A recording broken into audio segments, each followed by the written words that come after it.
terrific folks. I have nothing but wonderful things to say. I love Carl Urban.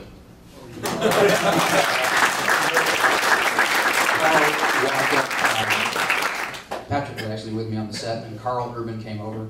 He had heard that I was the internet guy. He came over and wanted to talk to me about classic Star Trek and how excited he was about taking on the role. And he said, "Look, James, I've even got the ring." So you know, he had DeForest Kelley's pinky ring, and so he was very much doing, I thought, a wonderful tribute and impersonation of DeForest Kelley, whereas the other actors were kind of doing their own thing. And so it was this weird kind of thing. He was so McCoy, and the others were kind of new to me, but they were wonderful people. I have only the best of things to say about J.J. Abrams. I've never met a more gracious, talented, funny. I mean, just what a hell of a nice guy. Sorry, I was talking to Vic. And he's terrific, you know, and they deserve all the success they get. I didn't enjoy the finished piece as much as I had hoped to. I just have real issues with the plot. But there was a plot? There was a plot, yeah. But I'm very pleased that the movie has made a ton of money and that it has basically brought Star Trek back and it's given it all its luster. And I've been to Dragon Con now, this is my 4th time. And I am blown away by the number of classic Star Trek uniforms I've seen people wearing. That's wonderful. Richard's rule!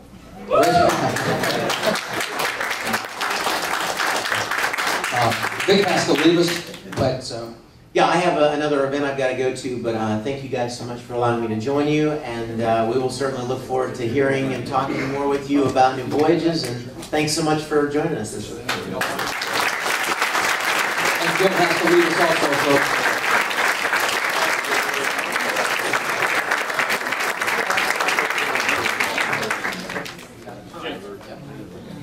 Because I'm getting home myself.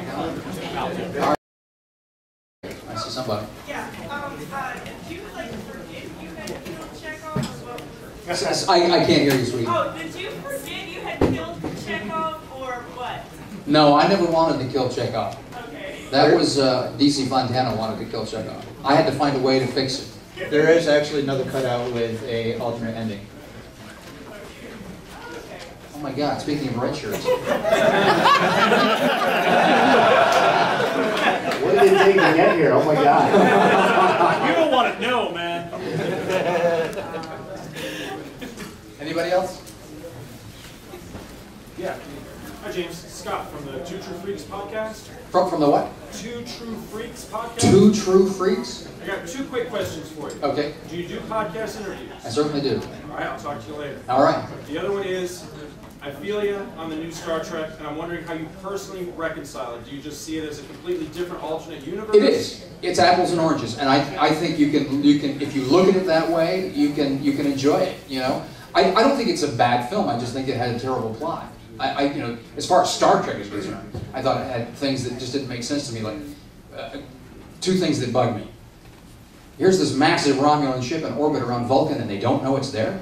There's no Vulcan security anymore. They don't have ships to protect themselves. That really, that was one thing that bugged me. No planetary defense? The other thing that bugged me, I guess that it was very glaring, is if Scotty can now beam people great distances like that at warp drive, what in the hell do we need starships for? Just things that didn't make sense in the history of the franchise. But you know, they were going for their own thing. They're trying to make Star Trek relevant and cool to a younger group of people, and I think they succeeded. So, there's actually a third one that we disagree with. It's the Spock Uhura. Oh, yeah, I don't like the Spock Uhura thing either. So you think at the same rate that there's an attempt to almost take Star Trek from us No. and give it to the cool kids? Absolutely not. I think you have to understand Paramount is a business. They're a company that's in business to make money. And, you know, everything changes. Everything cycles. Things change. How many interpretations of Batman have we lived through? Oh, Superman. Okay? You have to understand that there can be multiple versions of anything. And just because you like one doesn't mean you have to like the other, but it doesn't mean that they have to be at war with one another either. You know what I'm saying? I mean, Paramount has taken nothing away from you. No. Everything that has happened, you still have. And if not for J.J. Abrams, that's all you'd ever have. So I don't believe that either. Well, I mean, I don't, because somebody at else, least for a while, somebody else would have come longer. along and they would do their own spin on it, regardless. They, you know, it might not have been what JJ did, but somebody would have eventually been saying, they would have been hired to say, okay, you got to do another Star Trek, Sure. whether But we they don't know follow what the it old may- mold or not. We don't know if it had been Exactly. good. We don't know. It might have died then, you know. As long as it wasn't, never mind, we'll say. I've got a few points about the new film. First, and he's not a bad actor. Well, can we hang on a second? I don't want to turn this into Star Trek 11. Yeah, we had 2.5 hours Yeah. of that yesterday, so.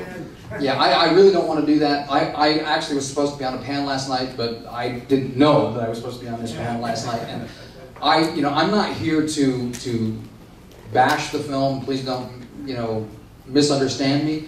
I enjoyed the film, but there was a lot about it that, plot-wise, that I didn't like. I love, for everything I didn't like, I can find something that I did, okay? It wasn't a perfect film, but neither was The Wrath of Khan or The Motion Picture or any of that stuff. Perfection was the original series. That's as much about it as I want to say. I was just watching one of the episodes. I can't remember the name of it. There was a character in there who was almost like a Q. Trelane. Right. Are you going to bring him back? No, probably not. Probably not. I think that was a great story, but I think it was self-contained. I think he was a spoiled brat who got disciplined, and that was the end of the story. One of the things that I don't want to get caught up into, which we sort of did in the beginning, is I don't want to be doing sequels to old episodes. To me, there's plenty of new stories to be told. There's plenty of places to go in the universe and the galaxy, and that's what we need to do. I'm not opposed to bringing back a character if the story that we have warrants it, which brings me to this before I forget. I've had a script now for 2.5 years or more, probably almost 3 years now, that was written by a terrific Star Trek writer named Howard Weinstein. And my problem with it was that it was very ambitious, and I asked for some changes. The changes finally came back to where I think we can handle the story. And it involves a character from the original series, and one of the problems with this character is finding the right character to play him. So I promised somebody that I was going to put them on the spot tonight, so I don't know where he is. Where's Eric Watts? Is he gone? He's out there at the door. He's in the hallway. You know, it's his big moment. Somebody yell. Somebody ding, because... Ding. Ding for that. Eric. Is he coming? Eric, that's your ding. There he comes. You better come running. So I'm going to have to backpedal because he didn't hear 3/4 of this.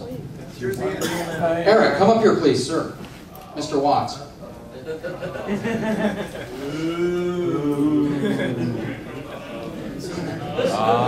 Slinking. 10 minutes. He's slinking. I promised you earlier that I was going to ask you something in front of an audience tonight, didn't I? No, you didn't say in front of an audience. You Oh, said you were going to answer something later. Oh, well, that's in front of an audience. That may be a different question. Yes. We have had a script. I was just telling the audience. Let me check something. We have had a script for about 3 years that's been kind of problematic, and I've had to have it rewritten so that it's something that we could actually produce. It was just too big in scale.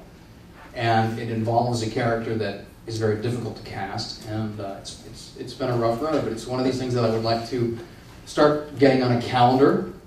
And in that vein, I would like you to play a part on Star Trek Phase 2. I mean, literally play a part, since you are such a character anyway.